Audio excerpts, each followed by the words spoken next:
ಬಿಡದಿ ಮತ್ತು ಹಾರೋಹಳ್ಳಿ ಹೋಬಳಿಯ ಅತ್ಯಂತ ಫಲವತ್ತಾದ ಕೃಷಿ ಭೂಮಿಯನ್ನ ಬಲವಂತವಾಗಿ ವಶಪಡಿಸಿಕೊಳ್ಳುತ್ತಿರುವ ಹಾಗೂ ಮುಂದಿನ ತಿಂಗಳು ಬೃಹತ್ ಪ್ರಮಾಣದಲ್ಲಿ ಭೂಸ್ವಾಧೀನ ವಿಸ್ತರಿಸಲು ಹೊರಟಿರುವ ರಾಜ್ಯ ಕಾಂಗ್ರೆಸ್ ಸರ್ಕಾರದ ನಿಲುವು ಮತ್ತು ರೈತ ವಿರೋಧಿ ನೀತಿಯನ್ನ ಖಂಡಿಸಿ ಮತ್ತು ಕೂಡಲೇ ಭೂಸ್ವಾಧೀನ ಯೋಜನೆಯನ್ನ ಕೈಬಿಡುವಂತೆ ಒತ್ತಾಯಿಸಿ ಮತ್ತು ಇದೇ 21ರಂದು ನಮ್ಮ ಪಕ್ಷದ ರಾಜ್ಯ ಯುವ ಜನತಾದಳದ ಅಧ್ಯಕ್ಷರಾದ ಶ್ರೀ ನಿಖಿಲ್ ಕುಮಾರಸ್ವಾಮಿ ಅವರ ನೇತೃತ್ವದಲ್ಲಿ ಅವರಿಗೆ ಬೆಂಬಲವಾಗಿ ಮತ್ತು ರಾಜ್ಯ ಸರ್ಕಾರದ ವಿರುದ್ಧವಾಗಿ ನಡೆಸುತ್ತಿರುವ ಬೃಹತ್ ಪ್ರತಿಭಟನಾ ಜಾಥಾ ಬಗ್ಗೆ ಇಂದು ಜೆಪಿ ಭವನದಲ್ಲಿ ಮಾಜಿ ಶಾಸಕರು ಹಾಗೂ ಗ್ರೇಟರ್ ಬೆಂಗಳೂರು ಜನತಾದಳ ಜಾತ್ಯತೀತ ಪಕ್ಷದ ಅಧ್ಯಕ್ಷರಾದ ಶ್ರೀ ಎಚ್.ಎಂ.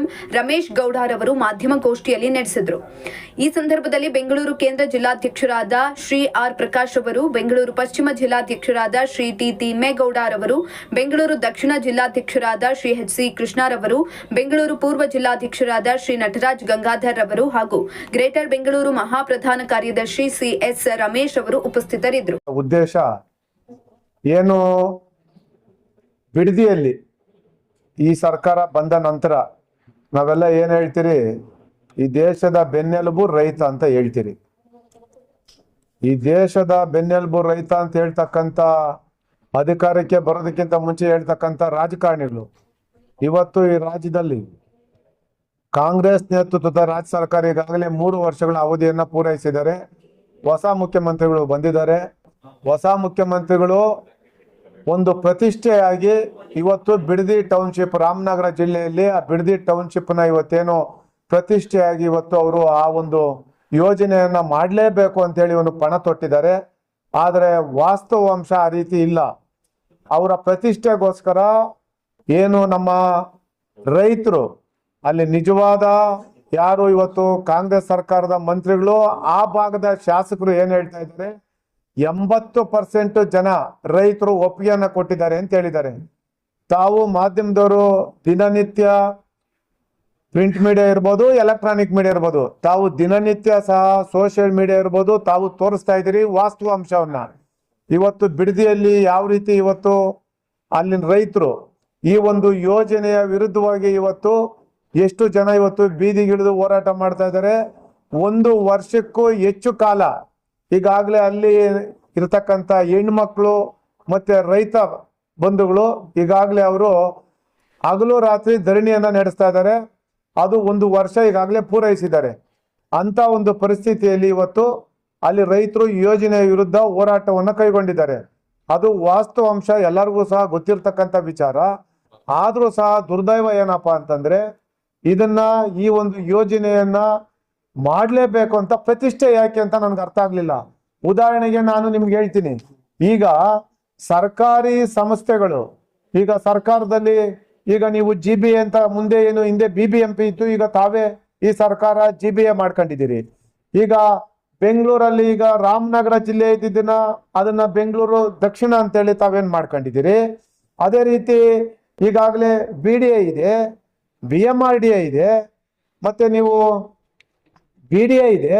ಇವೆಲ್ಲ ಇದ್ರೂ ಸಹ ತಾವು ಸರ್ಕಾರದ ಈ ಒಂದು ಅಂಗಸಂಸ್ಥೆಗಳು ಸರ್ಕಾರದಿಂದ ಒಂದು ಯಾವುದೇ ಒಂದು ನೀವು ಯೋಜನೆ ಮಾಡಲಿಕ್ಕೆ ಸಮರ್ಥರಿದ್ರೂ ಸಹ ತಾವು ಖಾಸಗಿ ಅವ್ರಿಗೆ ಇವತ್ತು ತಾವು ಏನು ಈ ಒಂದು ಯೋಜನೆಯನ್ನ ಕೊಟ್ಟಿದ್ದೀರಿ ಖಾಸಗಿ ಅವ್ರಿಗೆ. ಆದ್ರೆ ಆ ಖಾಸಗಿ ಸಹಭಾಗಿತ್ವದಲ್ಲಿ ಇವತ್ತೇನು ತಾವು ಮಾಡ್ಲಿಕ್ಕೆ ಹೊರಟಿದ್ದೀರಿ, ಈಗಾಗಲೇ ತಾವೇನು ಬಜೆಟ್ ಅನ್ನ ಮಂಡನೆ ಮಾಡಿದ್ರಿ, ಆ ಬಜೆಟ್ ಅಲ್ಲಿ ಯೋಜನೆಗೆ ಹಣವನ್ನ ಮೀಸಲಿಡ್ಲಿಲ್ಲ. ಮೊದಲನೇ ಬಾರಿಗೆ ನಾನು ಒಂದೇ ಒಂದು ಉದಾಹರಣೆಯನ್ನು ತಮಗೆ ಕೊಡ್ಲಿಕ್ಕೆ ಬಯಸ್ತೀನಿ. ಈ ಹಿಂದೆ ನೈಸ್ ಯೋಜನೆ ವಿರುದ್ಧ ಈಗಾಗಲೇ ಇವತ್ತಿಗೂ ಸಹ ಆ ಯೋಜನೆ ಮಾಡಿ ಇಷ್ಟು ವರ್ಷ ಆದ್ರೂ ಸಹ ಸರ್ಕಾರದಿಂದ 10 ರೂಪಾಯಿ ಒಂದು ರೀತಿ ಎಕರೆ ಅಂತೇಳಿ ಸಾವಿರಾರು ಎಕರೆನ ಈಗಾಗಲೇ ನೈಸ್ ಯೋಜನೆಗೆ ಏನ್ ಕೊಟ್ರು, ಇವತ್ತು ಸಹ ಅಲ್ಲಿನ ರೈತರು ಪಾಪ ಇವತ್ತು ಸಹ ಪರದಾಡ್ತಾ ಇದ್ದಾರೆ. ಅಂತ ಒಂದು ಪರಿಸ್ಥಿತಿನ ಮತ್ತೆ ಇವತ್ತು ಇವರು ಈ ಒಂದು ಬಿಡದಿ ಟೌನ್ಶಿಪ್ಗೆ ಅದೇ ರೀತಿ ಇವತ್ತು ಇನ್ನೊಂದು ಪಾಪದ ಕೂಪಕ್ಕೆ ಈ ರಾಜ್ಯದ ರೈತರನ್ನ, ಆ ಭಾಗದ ರೈತರನ್ನ ಇವತ್ತು ಪಾಪದ ಕೂಪಕ್ಕೆ ಈ ಸರ್ಕಾರ ಮತ್ತೆ ತಳ್ತಾ ಇದ್ದಾರೆ. ಯಾಕೆ ಈ ಮಾತನ್ನ ಹೇಳ್ತೀನಿ ಅಂತಂದ್ರೆ, ತಾವು ನೋಡಿ ಆ ಯೋಜನೆಗೆ ಹಿಂದೆ 10 ರೂಪಾಯಿಗೆ ಸರ್ಕಾರ ಕೊಟ್ಟು ಅವನು ಸರ್ಕಾರದಿಂದ ಯೋಜನೆಗೆ ಎಷ್ಟು ಬೇಕಾಗಿದ್ರು ಅವನು ಹಣ ತಗೊಬೋದು. ಎಷ್ಟು 1000 ಕೋಟಿ ಹಣ ತಗೊಂಡ್ರು ಸಹ ಅದು ಸರ್ಕಾರ ಶೂರಿಟಿ. ಈ ರೀತಿ ಯಾವನ ಒಬ್ಬ ಖಾಸಗಿ ಸಹಭಾಗಿತ್ವದಲ್ಲಿ ಮಾಡ್ತಕ್ಕಂಥವನ್ಗೆ ನೀವು ರೈತರ ಜಮೀನನ್ನು ಸಹ ನೀವು ದಾರೆ ಎರೆದು ಕೊಟ್ಟು ಅವ್ರಿಗೆ ಸರ್ಕಾರನೇ ಶ್ಯೂರಿಟಿ ಕೊಟ್ರೆ ಅವ್ರು ಯಾವ ಬ್ಯಾಂಕಿಂದ ಎಷ್ಟು ಸಾವಿರ ಕೋಟಿ ತಗೊಂಡ್ರು ಸಹ ನಾಳೆ ಬೆಳಗ್ಗೆ ಅವನು ಡಿಫಾಲ್ಟರ್ ಆದ್ರೆ ಸರ್ಕಾರ ಕಟ್ಟಬೇಕಾಗ್ತದೆ ಹಣವನ್ನ. ಇದೇ ರೀತಿ ನೈಸ್ ಯೋಜನೆಗೆ ಇವರು ಶಕ್ತಿ ತುಂಬಿದಂಥದ್ದು. ಅದೇ ರೀತಿ ಇನ್ನೊಂದು ಯೋಜನೆ ಮಾಡಕ್ ಕೊಟ್ಟಿದ್ದಾರೆ, ಅದೇ ಬಿಡದಿ ಟೌನ್ಶಿಪ್. ಇವತ್ತು ಬಿಡದಿ ಟೌನ್ಶಿಪ್ಗೆ ಅವನು ಯಾವನ ಖಾಸಗಿ ಸಹಭಾಗಿತ್ವದಲ್ಲಿ ಅವನಿಗೇನು ಇವತ್ತು ಯೋಜನೆ ನೀವು ಮಾಡ್ಬೇಕು ಅಂತೇಳಿ ಇವತ್ತೇನು ಅವನಿಗೆ ಶಕ್ತಿ ತುಂಬಲಿಕ್ಕೆ ಹೊರಟಿದ್ದಾರೆ. ಇವತ್ತು ಅವನಿಗೆ ಶ್ಯೂರಿಟಿ ಸರ್ಕಾರ. ಇಲ್ಲಿ ಬೆಲೆ ಬಾಳಂತ ಇವತ್ತು 1 ಕೋಟಿ, ಇವತ್ತು ಒಂದೊಂದು ಎಕರೆ ಜಮೀನು ಸುಮಾರು 5 ರಿಂದ 6 ಕೋಟಿ ರೂಪಾಯಿ ಇದೆ. ನೀವು ಐವೇಗ ಹೋಗಿ ಕೇಳ್ಬೋದು, ತಾವು ಮಾಧ್ಯಮದವರು ತಾವೆಲ್ಲ ಸುದ್ದಿ ಬಿತ್ತರ ಮಾಡ್ತಾ ಇದ್ದೀರಿ. ಅದೇ ರೀತಿ ಇವತ್ತಿನ ದಿವಸ ಇವತ್ತು ಯೋಜನೆಯಲ್ಲಿ ಸಾಕಷ್ಟು ಲೋಪಗಳಿದ್ದಾವೆ, 1, 2 ಅಲ್ಲ.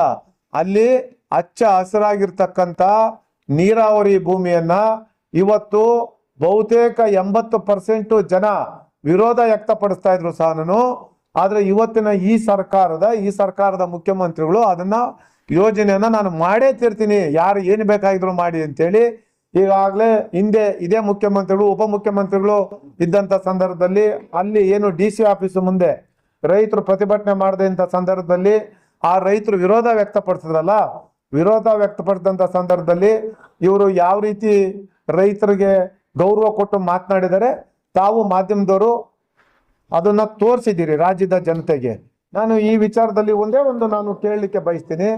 ಅವರು ಹೇಳ್ತಾ ಇದ್ರು, ತಾವು ನೋಡಿದ್ದೀರಿ, ಮಾನ್ಯ ಇವತ್ತಿನ ಮುಖ್ಯಮಂತ್ರಿಗಳು ಆವತ್ತಿನ ಉಪಮುಖ್ಯಮಂತ್ರಿಗಳು ಹೇಳ್ತಾ ಇದ್ರು, ಸುಮಾರು 2.5 ರಿಂದ 3 ಸಾವಿರ ಎಕರೆ ಅಲ್ಲಿ ಸರ್ಕಾರಿ ಭೂಮಿ ಇದೆ ಅಂತ ಹೇಳ್ತಾ ಇದ್ರು. ಅಲ್ಲಿನ ಮಾಗಡಿ ಆ ಭಾಗದಲ್ಲಿ ಇವತ್ತೇನು ಹೆಚ್ಚು ಅಲ್ಲಿ ಏನು ಅವ್ರು ಹೇಳ್ತಾ ಇದ್ದಾರೆ. ಮಾಗಡಿ ಬಾಲಕೃಷ್ಣ ಅವರು ಇವತ್ತು ಮೊನ್ನೆ ಯಾವುದೋ ನಮ್ಮ ನಾಯಕರಾಗಿರ್ತಕ್ಕಂಥ ಕುಮಾರಣ್ಣವರು ರೈತರ ಪರವಾಗಿ ಆ ಯೋಜನೆ ಅಷ್ಟು ಮಾತುಗಳನ್ನ ಮಾತಾಡಿರ್ತಕ್ಕಂಥದನ್ನ ಒಂದಷ್ಟು ವಿಡಿಯೋನ ಪ್ಲೇ ಮಾಡಿ ಅವರು ಯಾವ ರೀತಿ ಮಾತನಾಡಿದ್ರು ಅಂತೇಳಿ ತೋರಿಸಿದ್ದಾರೆ.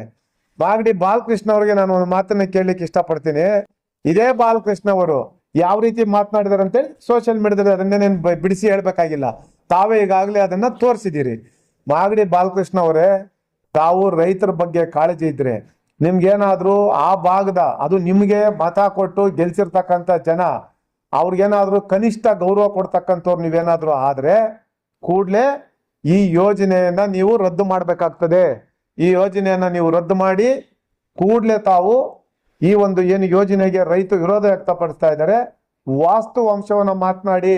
ನೀವು ಅಧಿಕಾರದಲ್ಲಿ ಆ ಪಕ್ಷದಲ್ಲಿ ಇದ್ದಲ್ಲಿ ಒಂಥರ ಮಾತನಾಡ್ತಕ್ಕಂಥದ್ದು, ನಮ್ಮ ಪಕ್ಷದಲ್ಲಿದ್ದಾಗ ಇನ್ನೊಂದ್ ತರ ಮಾತನಾಡ್ತಕ್ಕಂಥದ್ದು, ಈ ಗೋಸುಂಬೆ ರಾಜಕಾರಣವನ್ನ ಈ ರೀತಿ ಗಂಟೆಗೊಂದು ಮಾತನಾಡ್ತಕ್ಕಂಥದ್ದು ನೀವು ಬಿಡ್ಬೇಕಾಗ್ತದೆ. ನೀವು ಇದನ್ನ ಬಿಡ್ಲಿಲ್ಲ, ನೀವು ಪ್ರತಿಷ್ಠೆಯಾಗಿ ನೀವು ತಗೊಂತೀರಿ, ನಾವು ಮಾಡೇ ಮಾಡ್ತೀರಿ ಅಂತಂದ್ರೆ ಯಾವುದೇ ಕಾರಣಕ್ಕೂ ನಮ್ಮ ಪಕ್ಷ ಈಗಾಗಲೇ ನಮ್ಮ ಪಕ್ಷದ ನಾಯಕರು ಆಗಿರ್ತಕ್ಕಂಥ ಪೂಜ್ಯ ದೇವೇಗೌಡರು ಸಾಹೇಬರು ಈಗಾಗಲೇ ಇಲ್ಲಿ ನಮ್ಮ ಕೇಂದ್ರ ಕಚೇರಿಯಲ್ಲಿ ಪತ್ರಿಕಾಗೋಷ್ಠಿಯನ್ನು ಮಾಡಿ ಎಳೆಯಾಗಿ ಆ ವಾಸ್ತವಾಂಶವನ್ನು ಅವರು ಈಗಾಗಲೇ ರಾಜ್ಯದ ಜನತೆಗೆ ತಿಳಿಸಿದ್ದಾರೆ.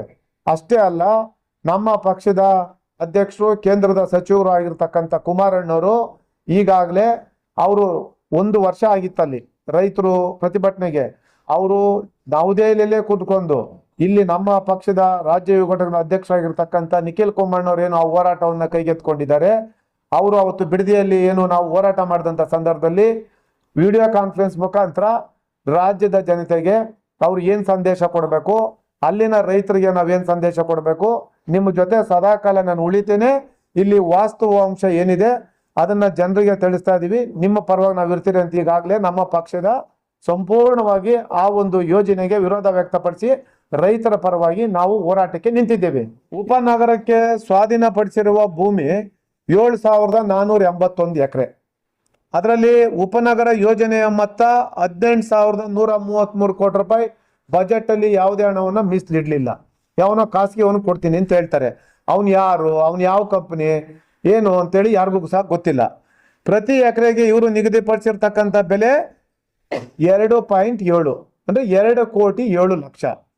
ಅದೇ ನೀವು ಮುಖ್ಯ ರಸ್ತೆಗೆ ಹೈವೇಗೆ ಇರ್ತಕ್ಕಂಥ ಜಾಗವನ್ನ ಇವರು ಅದಕ್ಕೆ ಇವರು ನಿಗದಿಪಡಿಸಿರ್ತಕ್ಕಂಥದ್ದು 2,19,00,000.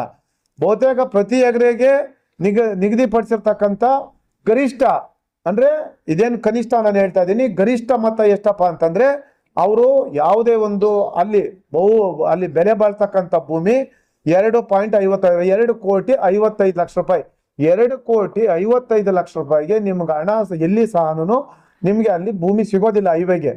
ಇದು ಒಂದು. ಇದ್ರಿಗೆ ಪೂರಕವಾಗಿ ನಾನು ಹೇಳ್ತೀನಿ, ಇದರಲ್ಲಿ